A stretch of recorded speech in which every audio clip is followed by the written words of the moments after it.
खुलुमबाय नोंथांमोनखौ केबि बड' निउज चेनेलाव बरायनाय थाबाय। जुदि नोंथांमोना आंनि चेनेलखौ दासिमबो साबस्क्राइब खालामाखैबा साबस्क्राइब खालामनानै ला आरो लोगोसे बेल आइकनआव थुनानै हो जाहाथे नोंथांमोना सानफ्रामबोनि रादाबखौ मिथिनो मोनो आरो खोनानो मोनो। दानिया फैदो आबुं रादाबाव।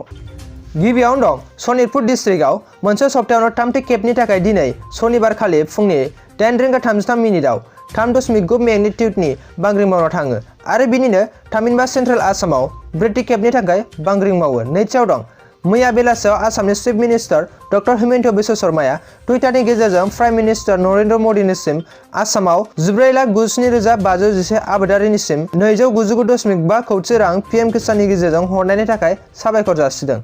थामथियाव दं दिग्बयनि टिंग्राई बाजाराव मोनसे ग्रेनेड ब्लास्ट जानायनि जाहोनाव सासे सुबुङा थैयो आरो सानैया जखम जायो। ब्रैथियाव दं दानिफ्राय न'नि बाहेरायाव पस्टार होनाय जासिगोन जायनाखि आसामाव कभिड-19 पेसेन्टआ सेल्फ आइसोलेशन बा हम क्वारेन्टाइनआव थागोन आरो लोगोसे आसाम गभर्नमेन्टआ बुंथियो दि जेब्ला कभिड पेसेन्टआ भाइरासनिफ्राय हामगोन बा रिकभार जागोन अब्ला पस्टारखौ बोखारनाय जागोन।